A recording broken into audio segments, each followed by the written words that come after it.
Hello and welcome back. This is the third video on learning to scythe, and today we're going to be looking at honing, sharpening the blade with a whetstone. So I'm going to start off by getting some water. With these natural whetstones, I'm using the scythe stone at the moment. Then we want the stone to be wet when sharpening. Okay.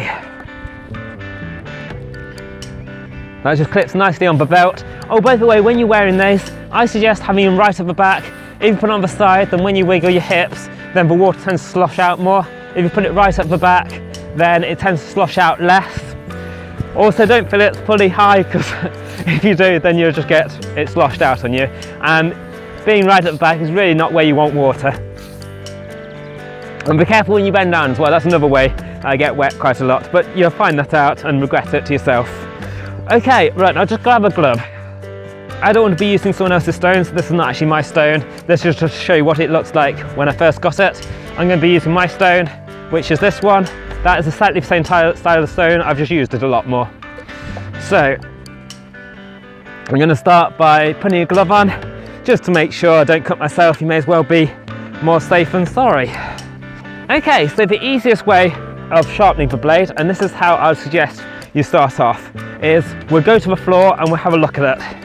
Okay, so this is the way I'd recommend honing your blade.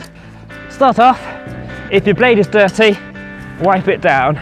So we'll get some grass just to wipe off any dirt from that blade, so it's nice and clean. You don't want any sappy residue getting stuck in your whetstone, because then you just have to clean it out. If that does happen, don't worry, you just put in some vinegar and that should help clean it out. Okay, so what we'll do is we'll start off by putting the whetstone on this side. This is the side which you want the main sharpening to be. If you just touch it against the rib and the cutting edge, then that should sharpen it nicely. That should get about the right hand angle. You can then drag it down and towards you. So you drag it towards you to stop cutting yourself. You can just go directly down. And you always want to go from the beard to the tip, and that's because that's the opposite way to when you are scything. So when the grass is going towards it, this is the opposite direction. Now, why is that? So on a microscopic level, it's creating lots of little serrations in the edge of a blade. So imagine like a serrated knife.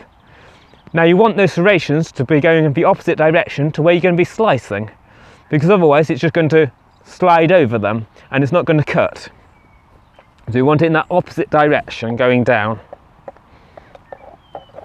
Okay, I'm just going to get some more water. So I'll go down and just do some overlapping strikes all the way down to the tip. And you can do that fairly firmly as you go down. Just do it again to illustrate. And then being here, you can lock down nicely from the top and see what angle it should be. Once you've done that, you can then just knock off the burr. So what the burr is, when the metal, because you've gone and sharpened it down, sometimes the metal will bend round and it won't be as sharp on the other side, so you will just knock that off.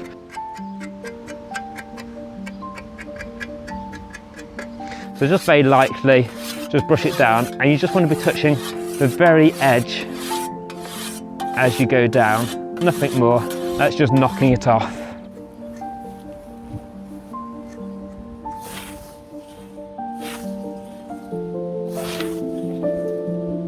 The next video in this series on learning to scythe, we'll be looking at mowing technique, ensuring your scything is smooth and efficient, and reducing the risk of injury to yourself or damage to your tools. If you've been enjoying these videos, then click the subscribe button and the bell icon to make sure you don't miss out on upcoming content. Thank you for watching, and see you next time.